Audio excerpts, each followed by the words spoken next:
साथियों, अन्याय की दास्तां तो हम लोग रोज देख रहे हैं। हर आए दिन कुछ ना कुछ सुनते रहते हैं, हर आए दिन कुछ ना कुछ देखते रहते हैं। और यहाँ भी कई वक्ताओं ने अपने अपने राज्य की अन्याय की दास्तां यहाँ पे मंच में रखा है। मैं बहुत सौभाग्यशाली हूँ जो मुझे इतने बड़े मंच से बोलने का मौका मिला। मैं अपने लीडरशिप को, हमारे यूथ आइकन, हमारे लीडर श्री राहुल गांधी जी, हमारे कांग्रेस प्रेसिडेंट मल्लिकार्जुन खड़गे जी जो अभी नहीं है, और हमारे मंच में उपस्थित केसी वेणुगोपाल जी और तमाम लीडर जिनको हम लोग फॉलो करते हैं, जो हमारे अभिभावक के मंच में विराजमान हैं, आप सभी को तहे दिल से आभार व्यक्त करते हैं।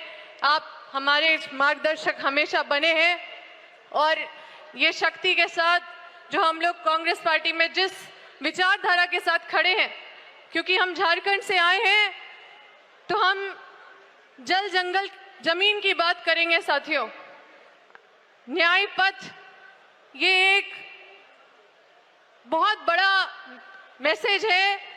अन्याय सिर्फ लोगों के साथ ही नहीं हो रहा है साथियों, अन्याय उन जंगलों के साथ भी हो रहा है। जमीन भी छीने जा रहे हैं, पंछियां, जानवर सब इधर उधर हो जा रहे हैं। और मैं ऐसे झारखंड से आती हूँ जहाँ पे हर आए दिन लोग विस्थापित हो रहे हैं। हमारे क्षेत्र में भी विस्थापित का सबसे बड़ा मुद्दा है और हमारा झारखंड में भी सबसे बड़ा मुद्दा विस्थापितों का है, जिसका बात शायद बहुत दबते जा रहा है। और हमारी जब कांग्रेस की सरकार थी तभी विस्थापितों को संरक्षित करने की कानून बनाई थी, जंगलों को संरक्षित करने की कानून बनाए गए थे, जमीन को किसानों से नहीं छीना जाए, कई ऐसे कानून बनाए थे।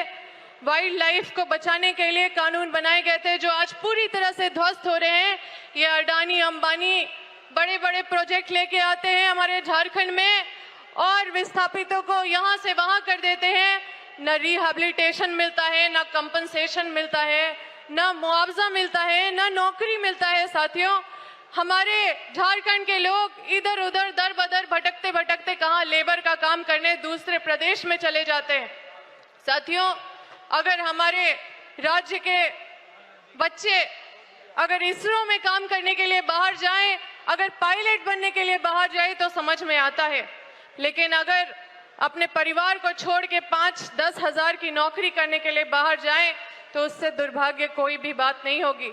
और मैं और मेरा पूरा परिवार विस्थापन का लड़ाई लड़ रहे हैं क्योंकि हम वहां से विधायक रहे हैं और इस बार चूक गए, चुनाव में नहीं जीत पाए क्योंकि उस समय हम लोग कंपनी का विरोध कर रहे थे और अभी कंपनी वहां पे शासन करने लगी है, ठीक उसी तरह से जैसे ईस्ट इंडिया कंपनी करती थी।